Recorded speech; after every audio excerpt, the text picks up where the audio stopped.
What's the most fucked up thing you've ever walked in on? A couple of years ago, I went to my grandparents' house because I needed some stuff that I was sure my grandpa had in his garage. I was greeted by grandma who told me grandpa was in the garage doing some work. All good so far. I go to the garage in the backyard, open the door. Hey grandpa, do you remember that saint? Oh no. Oh no no no. Grandpa was furiously beating his meat to some vintage VHS 80s porn on a janky CRT TV. I noped the fuck out of there, but I'm sure he saw. We saw. My brain just froze. I had no idea how to process that situation, so I just walked back home. We live very close to each other, small town. There I found my brother, looked at him in the eyes and said, dude, I just saw grandpa stroking his dick to some vintage porn in the garage. A brief moment of silence, then we proceeded to laugh our asses off for like 5 minutes. Tears from our eyes. Grandpa was 90 at the time.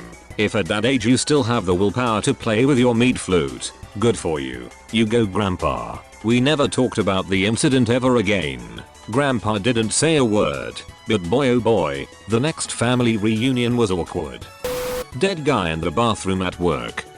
Walked into the unlocked bathroom door at a friend's apartment. One of my friends had shot it himself. Opened the door and saw him squatting with his pants and underwear down halfway down to his knees using a wet rag to wipe the shit stain off his underwear. We are still best friends to this day and I remind him about every 3 months about that special day. My dad fucking my childhood teddy bear. There's a lot to unpack here, but we should just burn the entire suitcase instead. My ex having a seizure with blood pouring out her nose. She had a history of them, and whilst having one in the bathroom she broke her nose on the floor or something. I've never shit myself as much as then. It's been a while since I shared this, a walking in story from a party I was at when we were all about 17-18. A couple of hours in, everyone had turned up except one of the birthday girl's best friends. She eventually calls and says she's out at a club and can she bring the guy she's met, whose name is apparently Sketch. Half an hour later they turn up, pretty drunk. After about 15 minutes, we realize they have vanished upstairs. Birthday girl doesn't really want them fooling around in her bedroom, but no one wants to walk in on them either. So we send the drunkest guy up to call them down. He toddles off upstairs and then about a minute later comes back into the living room looking pale and distraught. He sits down. We ask what happened. I went up and opened the door, and he was going down on her, and then he looked over at me, and I think he was a vampire. There was blood all over his mouth. So I left. Turned out they'd started fooling around. It became clear it was her time of the month, but Sketch decided to power on through. We accidentally sent up the one person who, in a drunken haze, was not mentally equipped to deal with this at all. He looked broken for the rest of the night.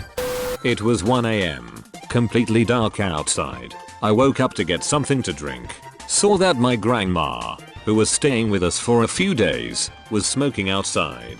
Her back was facing me. Didn't pay much attention and went to the kitchen. After I had my glass of water she walked in.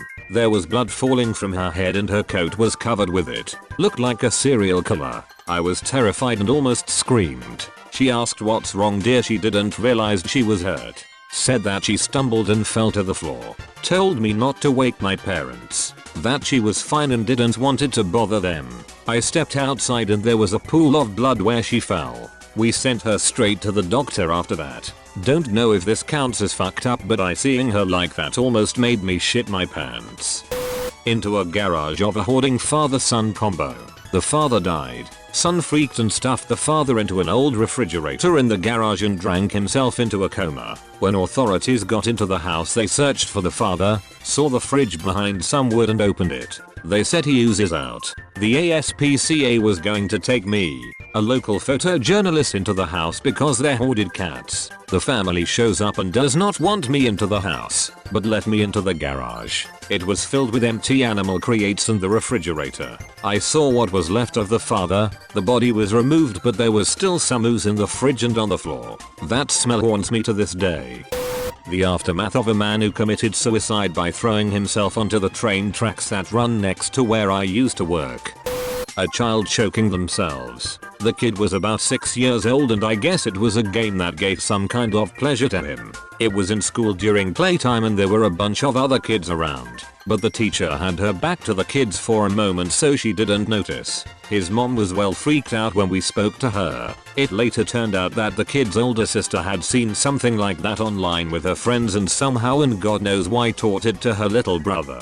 As far as I know, the child is fine now.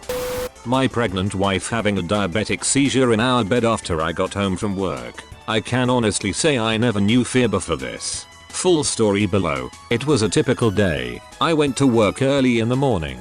At the time I was working for a call center we referred to as Hello X. During this time I was about 7 months pregnant with our daughter's elder. Yes, we are huge nerds and even ensured her initials came out as odd. She had many dips and highs with her blood sugar because of the pregnancy. So I always made sure she had her medical supplies and snacks as well just in case. After a long day of hearing about people complaining about their butterfingers and processing a couple of hundred emails, I finally get off the clock and head to our little rinky-dink apartment near the downtown Wilkes-Barre Square. As I walk towards our door, I hear my wife screaming incoherently in pain. I for a brief moment froze up thinking she may have gone into labor. I immediately unlock the door and run in. To my absolute terror my wife is laying in our bed flinging her arms and legs about violently while foaming from the mouth. She had taken a nap and during that time her blood sugar had dropped into the low 20s. There are two types of diabetic seizures, the simple shaking kind and the super violent kind.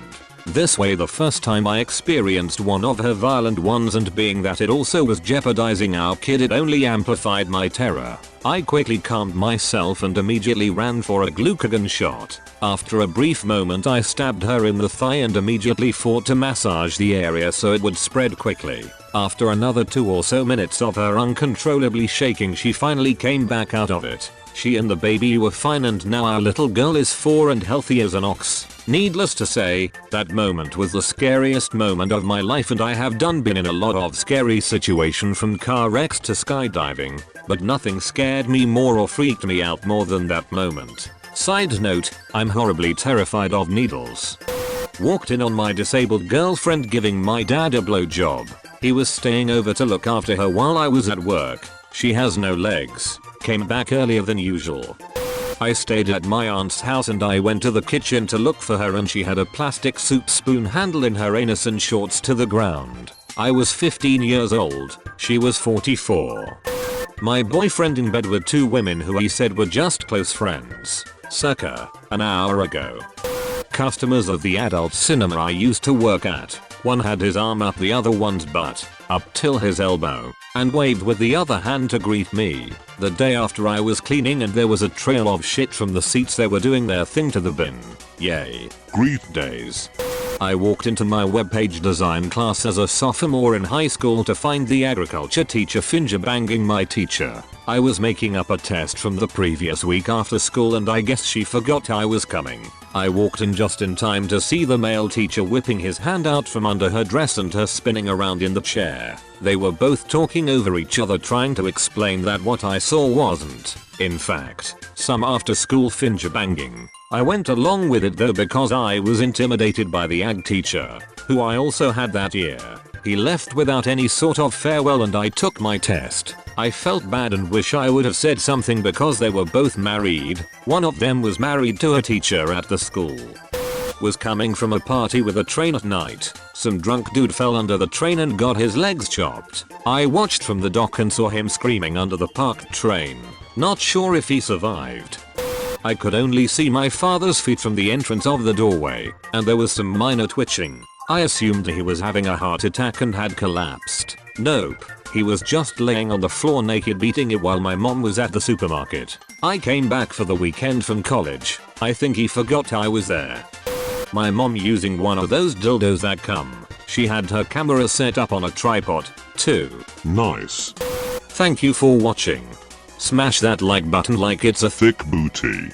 And don't forget to subscribe to okpjdark if you like nice things, like new videos every day. See you tomorrow.